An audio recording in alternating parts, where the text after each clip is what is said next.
Hey, friends, welcome back to the Grace-Filled Grit podcast. Today, Pastor Nick Connolly is joining us.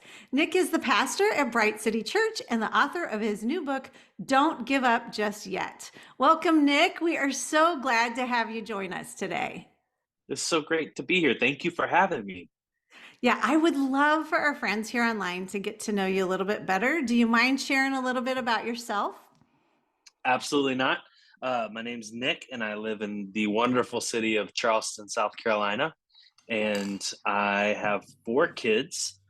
They're 17, 16, 15, and 11. And we lead a church in Charleston, South Carolina, my wife and I call Bright City Church, and it's about 10 years old. And so usually most of that keeps us busy. But then we added other stuff to that. My wife leads a wonderful company called Go and Tell Gals, and we've had several entrepreneurial businesses along the way. So we keep a full plate here in the Connolly household. I love it. And four kids. God bless you. I have four too. That's enough in itself, right? And 17. So is that high school? Are you going into the graduating season or do you Not have another yet. year We're getting left? there. Okay. We're getting there. We actually just got back for some college visits. And so Oh, this is a whole new world. yeah. A whole new world. And the teens, I feel like you and I need to have like a separate podcast and a therapy session to Yes. talk through that, but maybe Yeah. not right on this one. But I'm learning a lot. Yeah, it is, man. Kids, there's nothing better. And, while Mhm. it was so hard and tough when they're little toddlers, mine, I only have one left at home. I have three boys and a girl, and my boys are all out into the world and live nearby and, married and grandkids. And then I have my daughter is just finishing her last year of college. And I tell you what, this is a beautiful season where you can Okay. see yeah, just hang in there. It'll get there because it's neat to have the friendships and the dinners and the daughter that used to just think I was the stupidest thing on earth, and now she's like, hey, do you want to go shopping? And she has her Oh, own money because she has, oh, so praise God. it's a good season. So hang in there. Goodness is coming to you. Tell me more. Oh my gosh, that's balm for the soul. Yes, so we Hallelujah. will have to chat. We'll have to chat another time about that because it's good stuff. So, well, bless you for having four kids. That's Mm, pretty neat. That's a job in itself. it is. So, on to our topic for today. So many people are struggling right now, and I don't know if Mhm. it's just who I'm chatting with or my friend group or what it is. Even the Hmm. Christians that have a super strong faith, we get so frustrated and discouraged when God is not answering our prayers. And Hmm. I'm super impatient. I am not a fan of waiting on God. So speak to those that have been praying over a difficult situation and they feel like God is just silent. Oh, that's a good question. I battle the silence of God all the time. I feel like sometimes I hear him so loud and clear to get me into something. So, for example, maybe starting a church, it was like, oh gosh, like I hear this loud and clear, and then I jump in and I'm like, God, where are, like you said jump and I jumped, and now you're not here anymore, and I don't sense it and feel it like I did before. And so sometimes those moments can cause like and sometimes stress and anxiety for people because Oh, they're yeah. they're like, oh no, I'm alone. Um but in the waiting and in the silence, it's just so beautiful when I look back on my life and just see that all that God's doing. I think a lot of times we want God to be this like microwave. And even the Instapot, I'm sure you're familiar with that. Listeners are familiar with that. Like it was our way to bypass the slow cooker. Like Hmm. if we can't have the microwave all the time and the crock pot isn't fast enough, let's make the Instapot. Hmm. And Hmm. God really is a slow cooker. Like he's the Oh, slow yes. cooker of our soul. And one of the things that I have loved about looking at God's grace and goodness in my own life is that usually I'm so focused on the outcome. Like I'm so Mhm. focused on the purpose, I'm so focused on the destination. I usually forget about the process. And God, He's so focused on the process. Mhm. So even when I feel like He's not working on my behalf for the thing that I'm waiting on, He's Mhm. actually working in me so that I can be ready for the thing that I'm waiting on.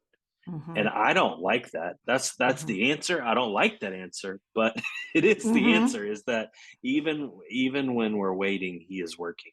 Yeah. Yeah. And that is so true. And, it is where you can look back on times like that, like probably when you were starting your church. And I have a handful of those kind of situations, and it was painful. And I mean, I'll be honest, I was mad at God in the moment.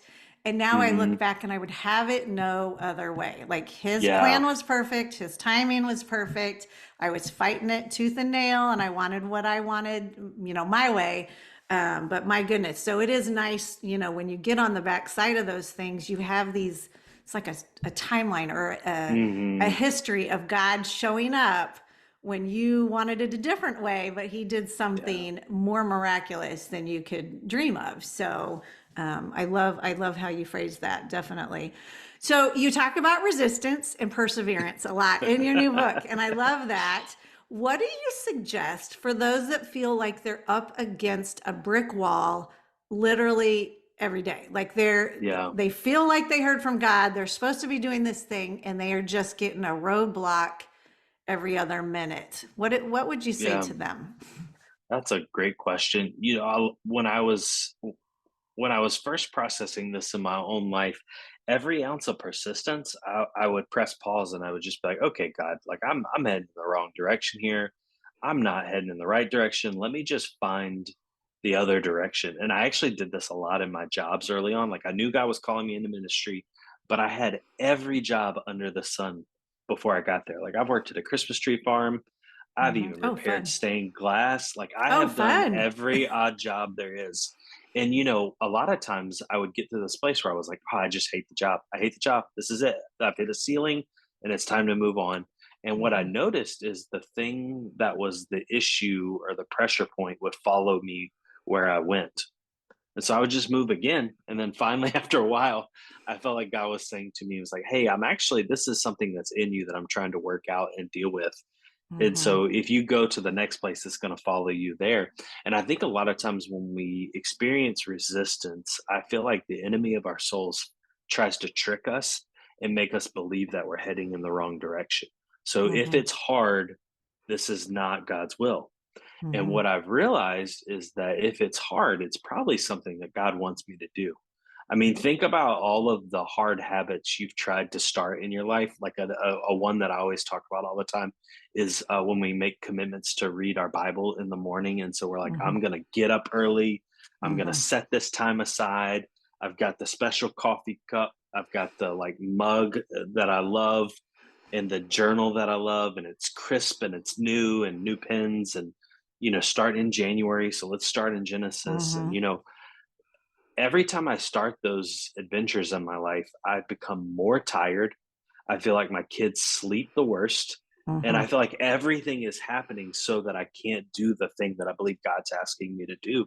And so just stepping back, I just got to the place where I was like, I'm going to choose to see resistance as confirmation rather than resistance. Like I'm going to Hmm. choose to see this resistance as the affirmation that I'm heading in the right direction. And it's been crucial for my walk. Hmm. Hmm. Oh, that's so good. That's very powerful. So for those of us, so I'm kind of like a finish strong. Like back, I don't run marathons anymore, but I used to be a Yeah. marathon runner. I Oh, used that's to. so cool. Now I barely walk. But for those that have that mentality, like finish strong, it doesn't matter if your feet are bleeding, you're gonna finish this Yeah. thing. And a push through, stop whining, suck it up kind of person. Yeah. What I've as that type of person, I've found sometimes it's an unhealthy thing because I have that, no, I started this and I'm gonna finish Mm. it. Is there a point, and how do you know if you have that? I don't want to say it's a character flaw, but that kind of bent towards, I'm gonna finish this no matter what, Yeah. who it hurts, what happens. Yeah. What would you say to those people on finding when it is a healthy time to stop or to, Yeah. walk away from, maybe it's a business or a project or a job or something like that? What are your tips for finding out if you're making, that right tough choice? Well, first of all, I just want to address what I feel like you were saying is holy stubbornness, is I Yes. feel like this. That's my new title. Here it is. It's Don't sanctified tell my husband, he'll stubbornness. start calling me Yes, that. sanctified stubbornness. That's what we're calling Yes. it. And Yes. like that is. I mean, when you read the book of Hebrews, like it is a bunch of people who are sanctified and stubborn to see in Yes. faith God's will be done.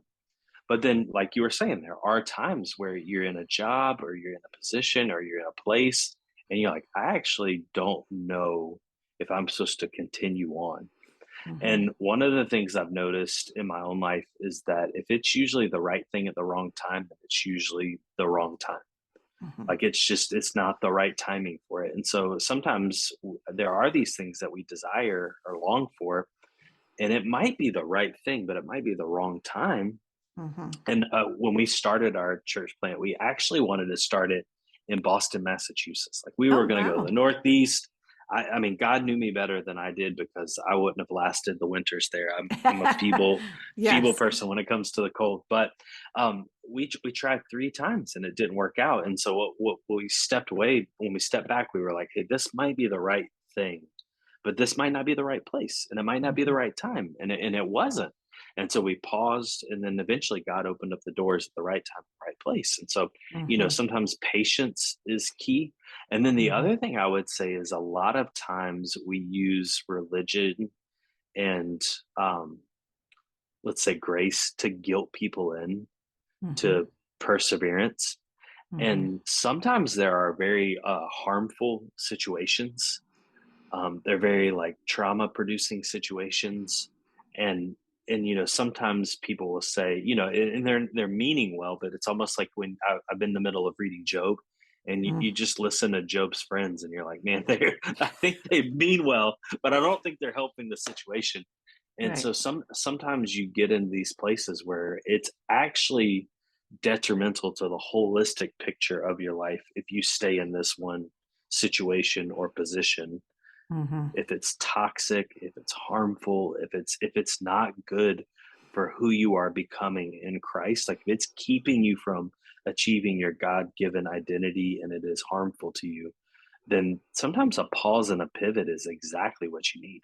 Mhm. Like some like because I think sometimes we're so focused on the one isolated situation, but we fail to realize like, hey, what if this situation like causes you to spiral and just kind of flutter out for God for a season. Like Mhm. what if staying 5 more days costs you 5 more years of your life? Mhm. And so Mhm. sometimes when you're thinking about the holistic picture, it's like, man, I believe God's called me to something. I believe He has something for me. And in order to get to the 26.2 mile Mhm. mark, I need to make a change here. And so, Mhm. I start off the book. I actually quote Kenny Rogers and I say, you got to know when to hold them, you got to know Mhm. when to fold them, and you got to know when to walk away. Because Mhm. sometimes if you don't, that'll get you in more trouble. Mhm. Mm. That's so good. Yep. I totally agree. Totally agree. Okay, so let's go there. Spiritual warfare. You said it's real, and We're you going, said we're we're going. going. I mean, we don't hold back on this show. So you have said Satan has a target on your back. So first of all, thank you for tackling this very tough Mm, topic because I think so many American pastors just don't want to go there. We want to focus on the joy and the happiness that comes with being a Christian, and it's not all rainbows and sunshines. And amen. I will even say here in my platform, I mean, mine is baby goats and sunshine and flowers, and Mm, and so we like that. We want the joy of Christ and all of that. That's wonderful. But there is this spiritual warfare. And, I will say, like our family, we've been married over 30 years now. We've wow. gone through it all. Parents' death and kids in the hospital and surgeries and, Yeah. sitting in a principal's office, all the things, All of it. all the things. We've been there.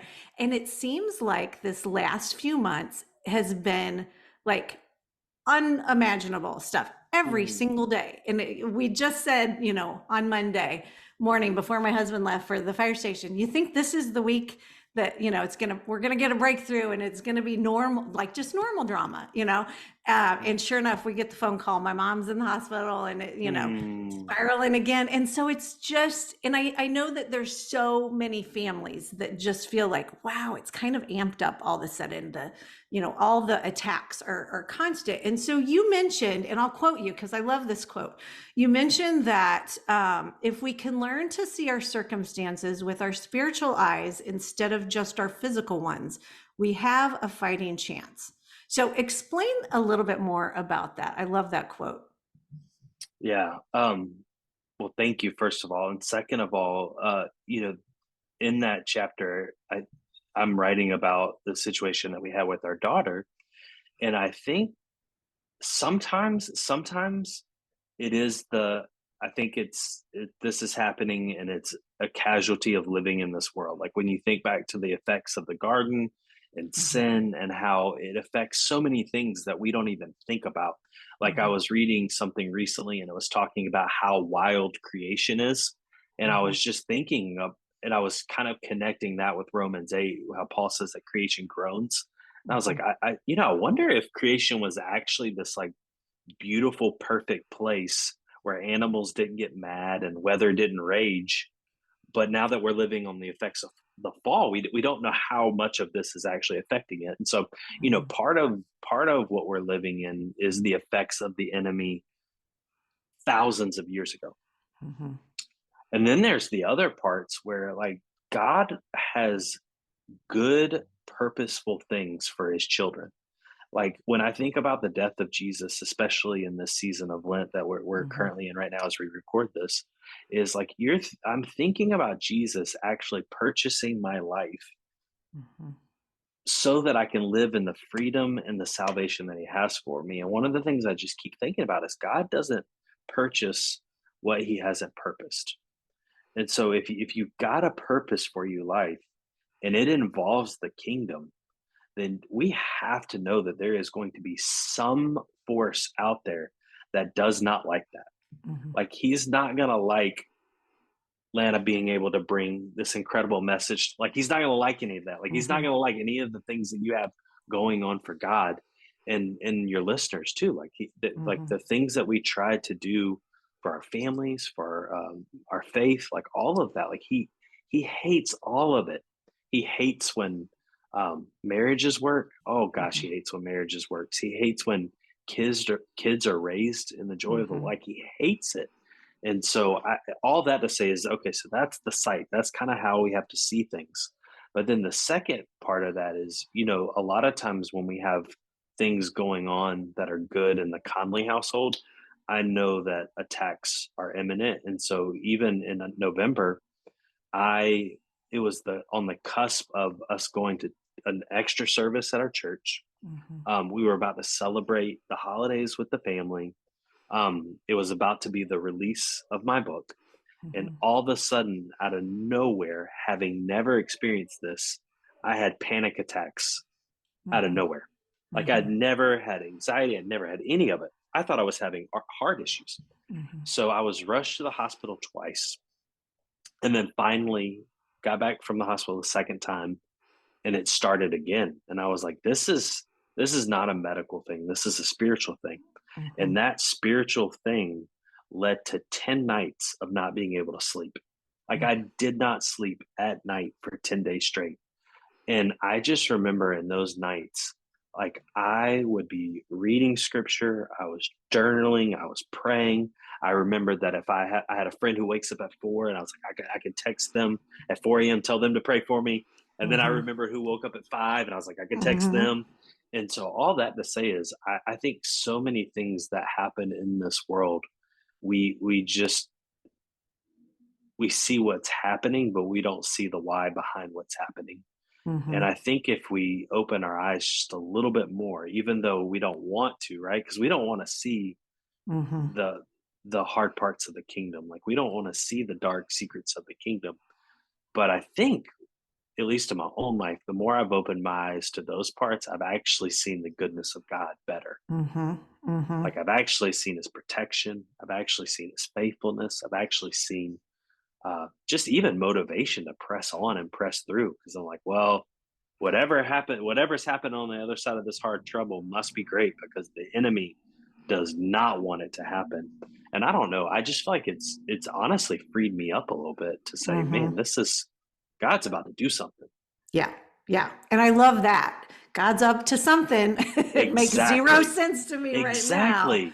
but either Satan's trying to stop something or, we've said we are in a boxing ring. I mean, that was our Yeah, that's family's what it feels term, like. That's what it that my feels like. boys are wrestlers, and we've said that, like, we are in the ring, with Satan, and we feel every single day Mhm. it's okay. I got a new black eye from that one or whatever, but we're gonna get Yeah, back up again. But yeah. yeah, that's such a good insight to that, because I think so many times God's in it, Mhm. um, and he's using it. And definitely we're in a battle and we need to Mhm. arm up and press into him, which is hard to not go, numb with whatever, a bowl of ice Yeah. cream or Netflix or whatever, just to turn your brain off and really, turn to him during that. But it's hard. That's hard to do.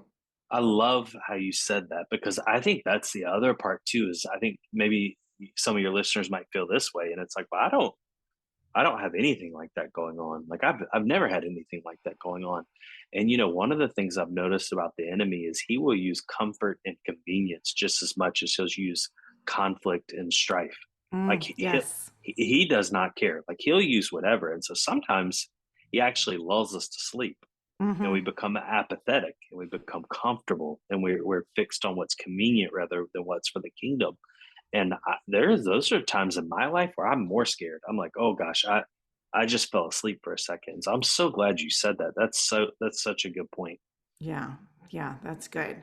So, how do we make these difficult times strengthen our faith instead of us? I'll be honest, I've had seasons in my life where I was literally so mad at God. How do we get out of that and get to Um, where, right when we're starting into the struggle, or wow, this is a big one, this is more than I can handle, instead mhm, of getting that mad at God type of thing? I probably shouldn't say that. Um, how do we make it strengthen our faith and turn to mhm, him? Because it's such a common concept. It makes mhm. sense logically that, of course, this is going to strengthen our faith, and we know we're in the struggle, and God's with us and he'll use it for good, all the scriptures, whatever. But like, the reality of my brain and my Yeah, heart don't say the same signal here. You really yeah. get like, can we push the easy button and make this easier? And so how do you do that? How do you get to where it strengthens your faith instead of softens it? Hmm. Well, I actually want to go back to one of the first things you said. I think what you said about being angry, um, and again, like angry at God and angry with God, like Hmm. those are things that happen in our lives. But I think what you said is so powerful because I think sometimes we get to this place where we don't think that we can tell God exactly how we feel, Hmm. and we're like kind of bottling up our emotions towards God, and Hmm. and we don't want to talk to him and we don't want to think about him. And when I read the Psalms, like the Psalms are just such a beautiful place of emotion. I'm like, Hmm. me too, David, me too. Yeah, like I Yes. wanted to say that. Yeah. Like Where are you?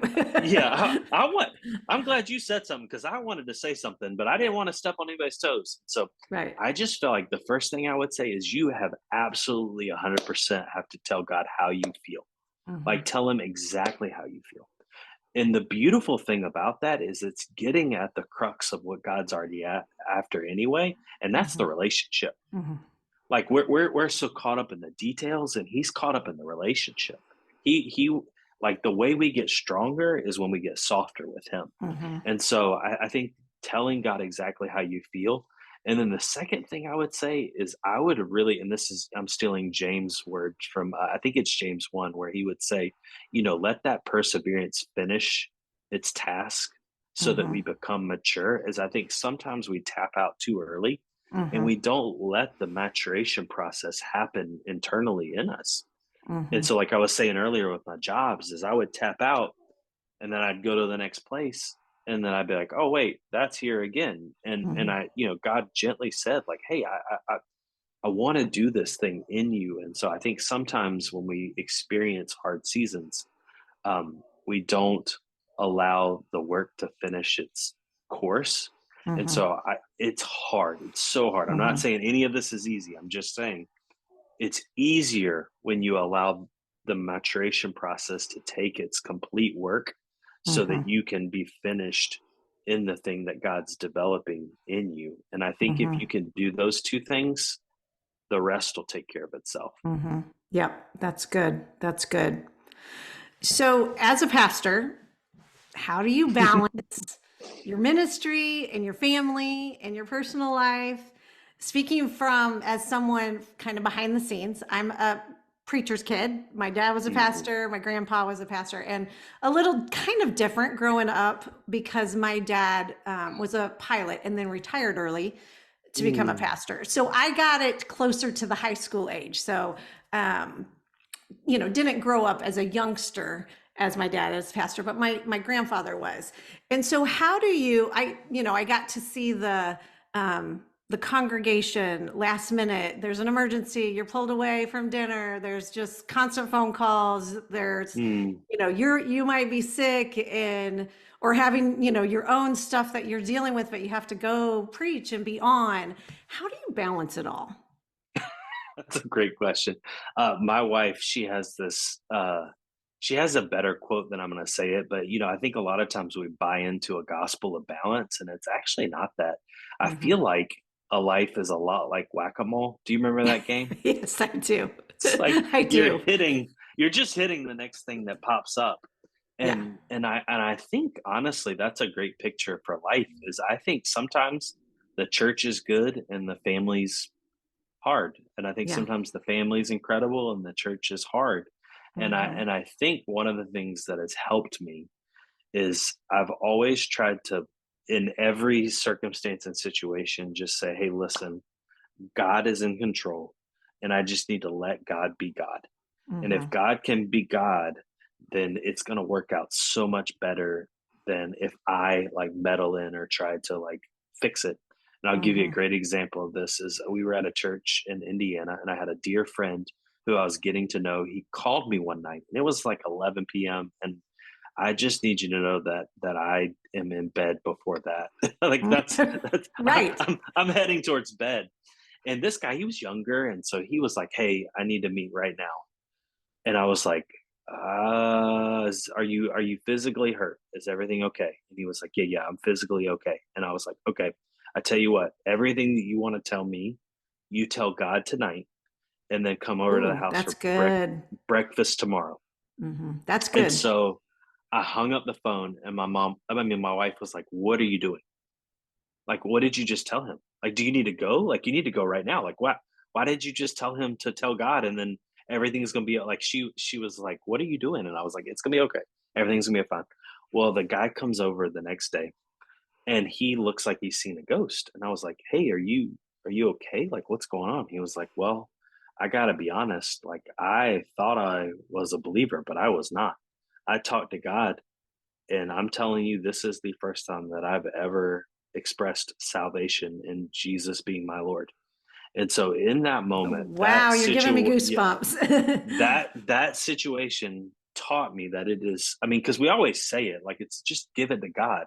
And I'm telling you, when we do that, it always works out better than if I jumped in. If I jumped in, I probably would have like said like, "Oh man, you're great. You're doing fine. Like Yeah. everything's fine. Like it's Yeah. gonna be great." And he just needed to talk to God for the first time.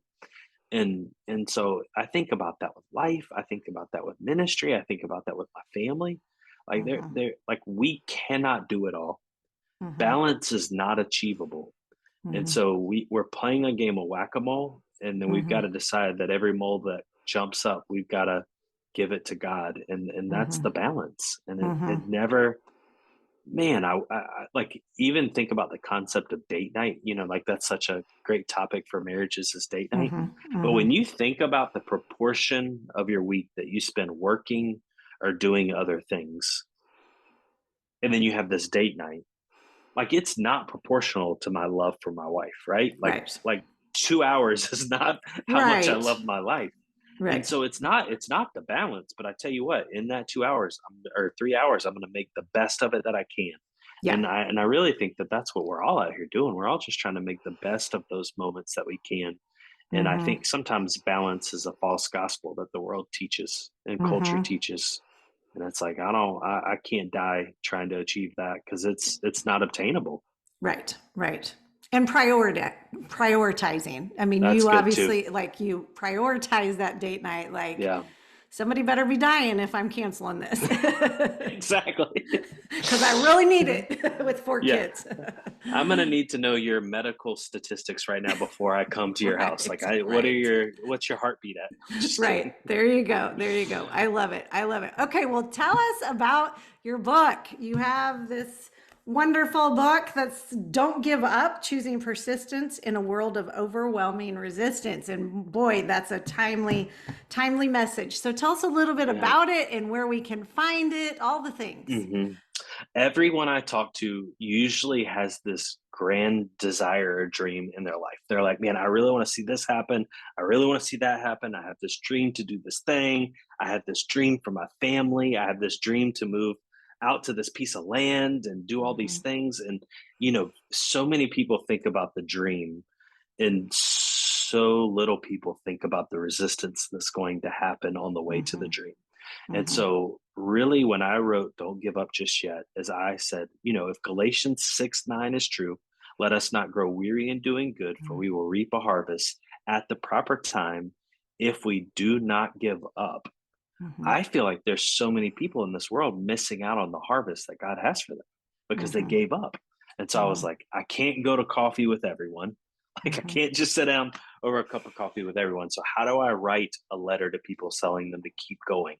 Mhm. Because I really do want people to see the promises that God has for them. And so that's essentially the book is I talk about how we can befriend resistance. I talk about how we can outlast the onslaught of life because as you mentioned earlier, like things happen. And then I Mhm. talk about how we can choose persistence in the midst of resistance. And so Mhm. really ultimately I just want to see people walk in the purposes and the plans that God has for them. And I just feel like so many people give up before they get there. And then they say, God's not good or God didn't love me. And I'm asking the question of what if he does love you, but what if you gave up too soon? Mhm. And so I just Mhm. want to help people make it to the finish line. It's good. It's good. So where can they find your book? You can find it anywhere, Barnes and Noble, Amazon, all over the place, and it's out there where you would normally buy your books. And then my Instagram is in Connolly, and then Mhm. my website is nickconnolly.co. And I've actually got a few little pieces of merch there. If Okay. people love the merch, the Yes. kids love the merch. Yes, they do. They do. And we will link all of that in our show notes. So in case you're looking for some merch, and the book, we'll link the And the book in book. there as well too. So, well, Nick, thanks for coming on. I appreciate this message. I think you're a voice that just speaks truth into it. Mm, You hit some topics that a lot of pastors, kind of fluff over a little bit. And so I love that you are not afraid to tell it how it is and deal with the hard mm. stuff. And it's a good book. I highly recommend it. So thanks for coming on. And Thank you. yeah, yeah.